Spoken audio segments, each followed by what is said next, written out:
Salut Facebook Live! Bon vendredi 13! Vendredi 13 de canicule. C'est humide.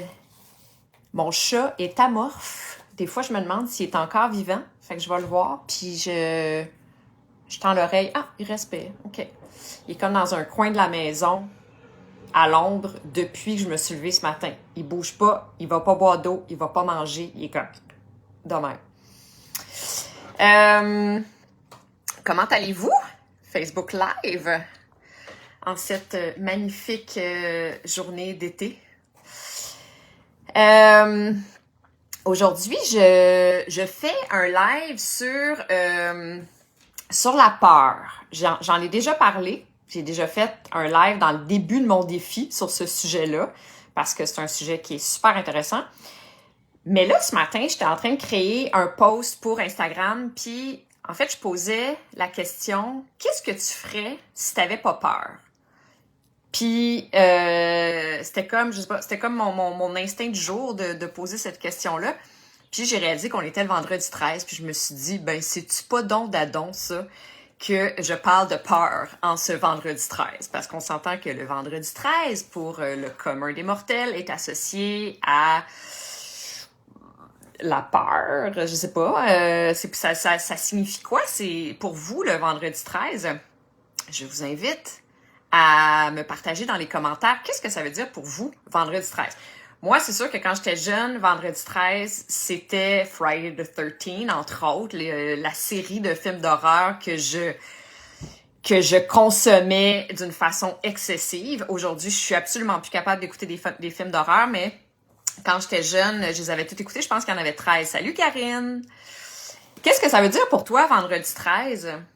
J'étais en train de dire que pour moi, quand j'étais jeune, c'était vraiment, c'était comme l'occasion de se faire des peurs. Mais mes parents, ils m'ont inculqué très rapidement que pour eux, le chiffre 13, c'est un chiffre chanceux, contrairement à la croyance populaire. Fait que c'est comme devenu une journée de chance. Ouais, le 13. En tout cas.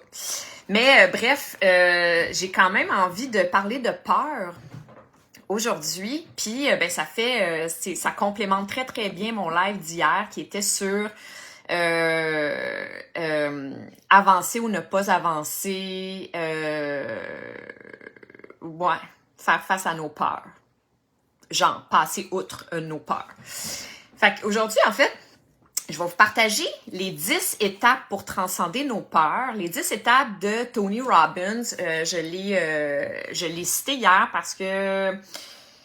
Pourquoi donc? Je sais plus. Mais Tony Robbins, c'est un conférencier, c'est un coach, un genre de preacher super célèbre aux États-Unis. Il fait des conférences avec des milliers de personnes où il guérit du monde, il transforme du monde. Bon, bref.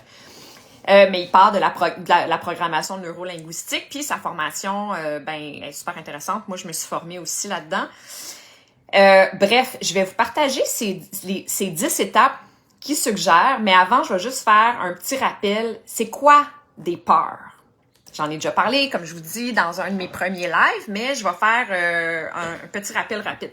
Fait on comprend tous qu'on est fait en fonction d'un système primitif. Fait notre cerveau, c'est un cerveau primitif qui a été conçu en fonction d'une vie primitive, c'est-à-dire une vie où il y a des dangers imminents à chaque seconde. Nos chers ancêtres, les Cro-Magnons, devaient se sauver la vie rapidement parce qu'il y avait des menaces tout le temps, que ce soit des animaux sauvages ou bien des tribus qui venaient les pourchasser avec des bâtons pointus, puis peu importe c'est quoi. Ouais, c'est ça. Fait que donc, il fallait qu'ils soient constamment en mode repérer les menaces à leur vie. Nous, on a encore ça. Il n'y a plus de tribus avec des bâtons pointus, puis il n'y a plus vraiment d'animaux sauvages, en tout cas pas dans les grandes villes.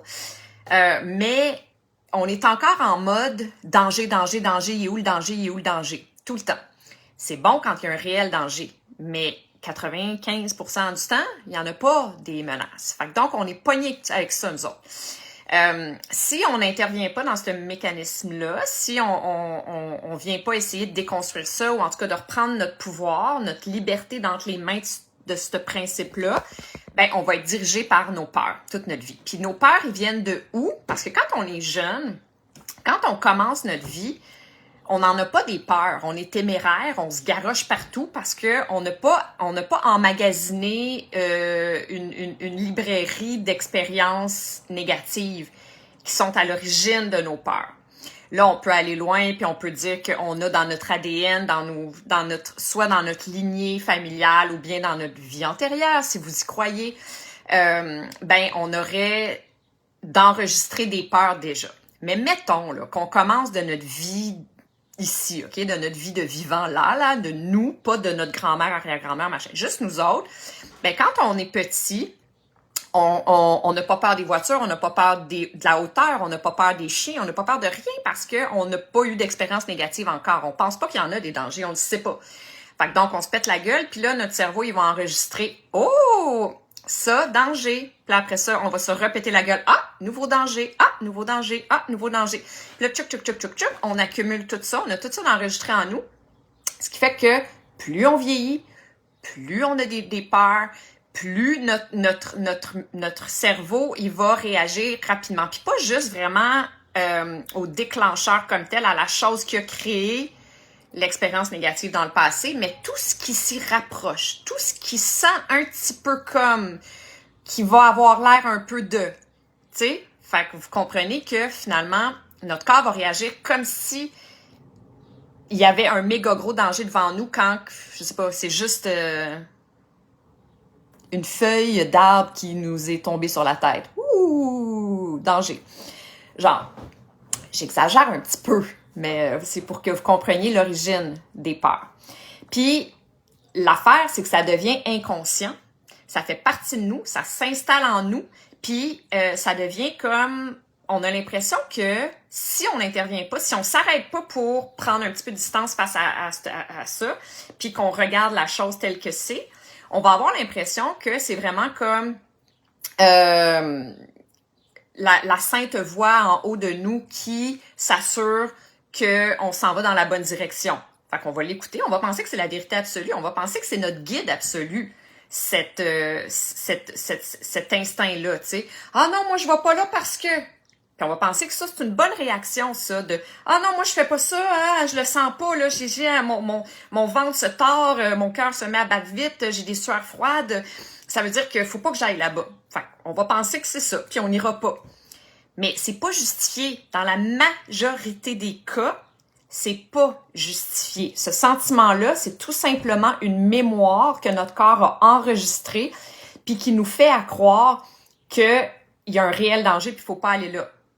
Ça vient d'une bonne place, ça vient d'une noble place, parce qu'il veut nous protéger vraiment sincèrement. Mais l'affaire, c'est que si on le croit, ben on n'avance pas. On reste dans nos pantoufles, puis on reste dans notre zone de confort, puis on n'avance pas parce que ben on pense que c'est ça, que c'est un réel danger. Je parle de ça parce que c'est paralysant. Ça va nous empêcher d'évoluer, ça va nous empêcher d'essayer des nouvelles affaires, ça va nous empêcher de passer à la prochaine étape. Comme je parlais hier, tu sais, en fait, je parlais de la différence entre quelqu'un qui a une idée, qui la réalise, et quelqu'un qui a juste une idée puis qui la laisse sortir de sa tête aussi rapidement qu'elle est rentrée. Je serais curieuse de sortir un pourcentage, mais tu sais, on s'entend que, j'ai envie de dire 98,5-99% des gens, ils vont laisser passer l'idée parce qu'on en a toutes des idées. On a tous un cerveau, on a tous un imaginaire, on est tous créatifs à la base. Et donc, on va développer des idées, puis là, ça va nous traverser la tête, puis soit qu'on la laisse partir ou soit qu'on s'y accroche. Ça, c'est de ça que je parlais hier. Et dans la majorité des cas, les gens vont penser que ah ben non, je sais pas moi, ben non, je suis pas à la hauteur, je peux pas. Mais non, moi cette idée-là, franchement, moi je tombe pas dans la catégorie des gens qui créent des choses là de même. Là. Moi j'y pense là, mais oublie ça, là, je réussirai jamais à développer telle patente ou de faire telle chose, ou bien de changer de métier ou d'aller en voyage, de peu importe c'est quoi, ben passer à la prochaine étape, essayer quelque chose de nouveau, vivre sa vie complètement en essayant des nouvelles affaires. Mais la peur vient nous mettre des bâtons dans les roues. La peur vient nous empêcher de faire ce move-là, d'avancer à la prochaine étape. Fait que donc, dans un esprit d'évolution, de croissance personnelle, où on veut profiter de la vie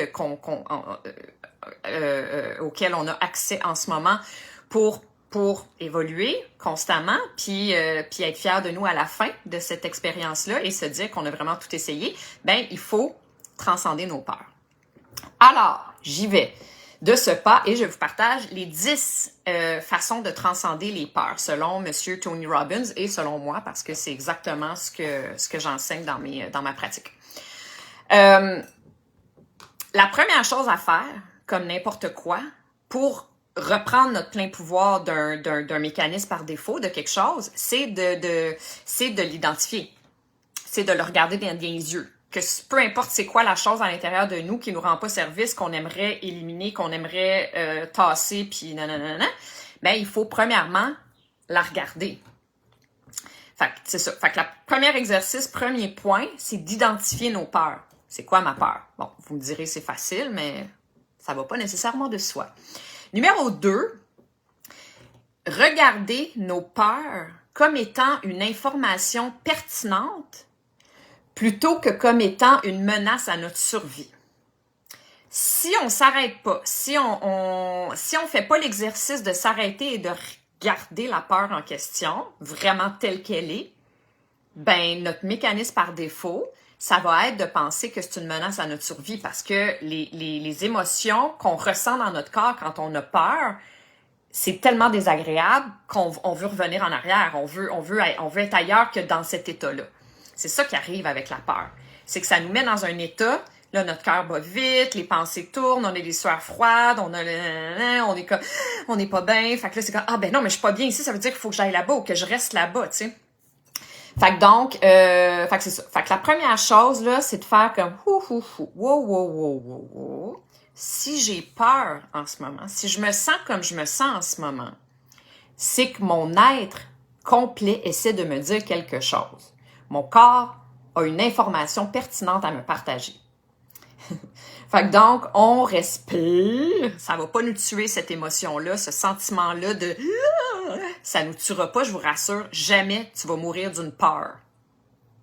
Je te garantis. Numéro 3. Prendre le temps d'analyser la peur avant d'essayer de la transcender par l'action. Parce que une des choses, moi, que j'ai faites dans ma vie 300 milliards de fois, c'est de ma réaction d'impulsive chronique, c'est d'avoir... Moi, je suis tellement excitée à l'idée d'aller plus loin, mais la peur me fait tellement peur que mon truc, c'était de faire comme 1, 2, 3, go! Je traverse comme de même. J'ai fait ça 1000 fois. Je me rappelle, genre, la première fois que je suis partie en voyage toute seule, je suis partie en Thaïlande, j'avais 26 ans, je pense, 26 ans, 27 ans. J'étais terrifiée à l'idée de voyager toute seule, surtout en Asie, pendant 2 mois. Je sais plus, 2 mois, je pense. Et j'aurais pu rester dans mon salon à réfléchir, à débattre les pour et les contre, à vraiment bien préparer mon voyage, analyser les affaires. Bon, mais je vais faire ça d'une façon le plus sécuritaire possible. Mieux ça va être préparé, plus je vais être en sécurité, plus je vais être confortable dans ce voyage-là, dans tout ça. Mais non, j'ai pas fait ça, c'est pas dans ma nature. À la place, j'ai fait « OK, j'ai peur, j'y vais. » Carrément. Puis je suis arrivée là-bas, puis ça a été... Oh boy, toute une expérience. Ça a été, j'ai fait des crises d'angoisse comme jamais dans ma vie. Je regrette rien, j'ai vécu plein de choses absolument incroyables. Surtout, ça m'a fait grandir, ce voyage-là. Vraiment beaucoup. Mais, tu sais, j'aurais dû m'asseoir dans la peur avant d'essayer de briser les murs puis de passer à travers comme un bulldozer, tu sais. Fait que c'est ça le point numéro 3, c'est de s'asseoir avec la peur un petit peu. Respirer dans la peur. Juste faire comme, OK, tu viens de où? Pourquoi t'es là? Qu'est-ce que c'est ça? On te regarde un peu, on retourne à l'origine à la source puis là on fait, ah, OK, c'est ça. Ah, OK, c'est une mécanique. Bah, il n'y a rien de justifié, il n'y a rien de réellement menaçant dans cette émotion-là, dans cette mémoire-là. je suis prête à passer à la prochaine étape. Ensuite, numéro 4, c'est évaluer l'importance pour toi de transcender cette peur-là. Exemple. Si la peur, mettons, c'est de changer de métier, il y en a beaucoup, en tout cas moi que j'ai rencontré dans ma vie, qui ont cette peur-là. Fait qu'ils ont ils ont un inconfort dans leur vie actuelle, dans leur situation professionnelle actuelle. Clairement, ils veulent plus ou autre ou différent, mais ils sont terrifiés à l'idée de laisser l'inconfort actuel aller pour sauter dans le vide l'espace d'un moment pour aller accrocher une nouvelle réalité. Il y a quand même une transition qui peut être épeurante entre le moment de dire non à la sécurité financière d'un métier puis à ce que tu connais. Aussi, c'est pas juste la sécurité financière, mais c'est la sécurité point, c'est ta référence, t'es confortable dans cet inconfort-là d'une certaine façon.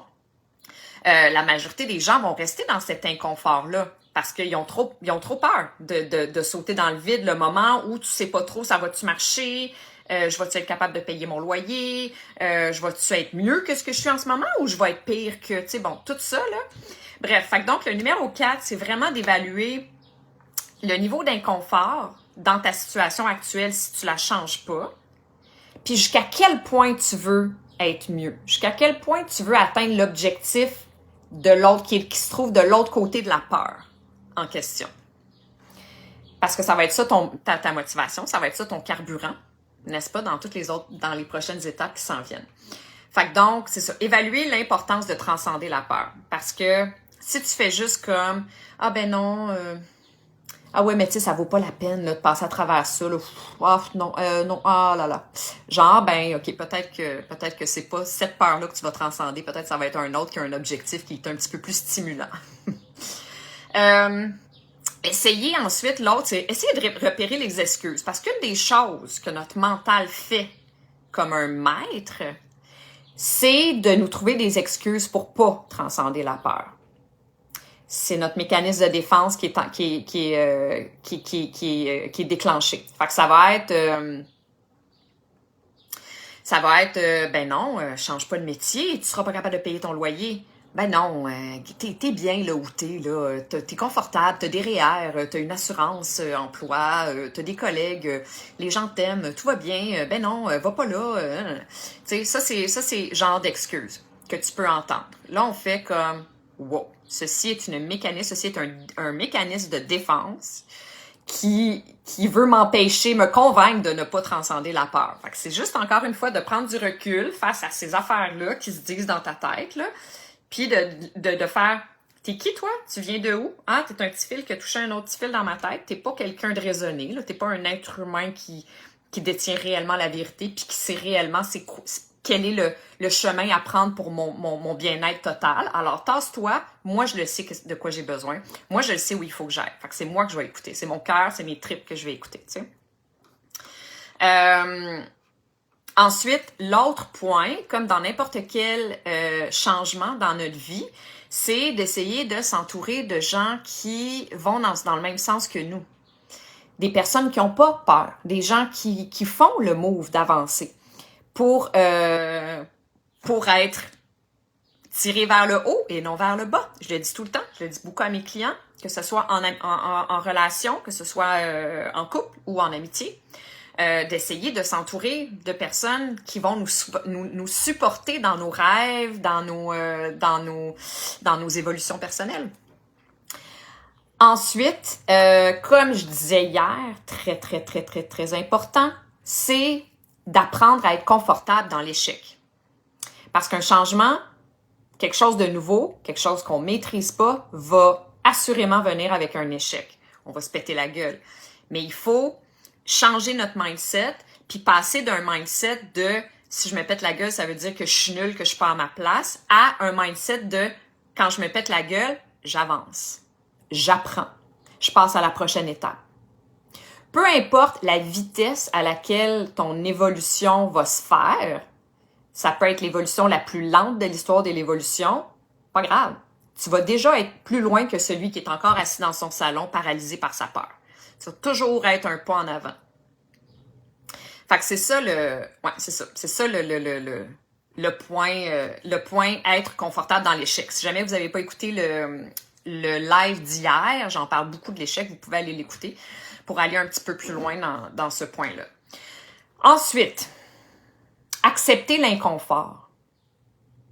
Je vous dis pas de devenir confortable dans l'inconfort, mais tu sais, là, l'émotion que je vous disais tantôt, la peur, c'est qu'est-ce que ça fait à notre corps d'avoir peur? Ben, ça fait que notre corps, on a comme une espèce de pression, là, je sais pas pour vous, moi ça fait ça, genre de pression ici, là, puis c'est comme si on manquait d'air, on manque de souffle un peu, on peut avoir notre cœur qui bat très rapidement, bon, sueur froide, nanana. C'est sûr que c'est une émotion qui est inconfortable. Puis notre mécanisme, notre pilote automatique ou notre mode par défaut, il va vouloir sortir de là. Tu sais, rapidement, quand on n'est pas bien, on veut sortir du pas bien. On va de mille et une façons. Soit qu'on retourne dans nos vieilles pantoufles, on se met en dessous de notre couvercle, soit qu'on prend un verre de vin, soit qu'on, peu importe c'est quoi notre mode d'échappatoire, mais on va essayer de s'en sortir. Pour passer à la prochaine étape, pour évoluer dans notre vie, pour transcender les peurs, il faut accepter l'inconfort qui vient avec le changement. Il faut se rappeler qu'on n'en mourra pas de cette émotion inconfortable-là et qu'elle est passagère, qu'elle est éphémère, qu'elle dure vraiment pas longtemps, puis que maudit qu'elle vaut la peine. Parce que quand t'es rendu de l'autre bord, puis que là, t'es plus dans cette émotion-là, t'es rendu à un palier plus haut. T'es rendu plus loin. Puis t'as repris ton pouvoir d'entre les mains de cette émotion-là. Parce que tant et aussi longtemps que tu la crains, ou que tu es inconfortable, puis que tu veux la fuir, tu y laisses son pouvoir, elle te possède. L'émotion te possède. Alors voilà. Ensuite, le neuvième point, c'est de focusser sur l'objectif, comme je vous disais tantôt. Si c'est par exemple, je reviens à mon même exemple de tantôt, changer de métier, ben là, c'est de se rappeler pourquoi je veux changer de métier. Est-ce que j'ai 40 ans, il me reste, mettons, un autre 40 ans de vie?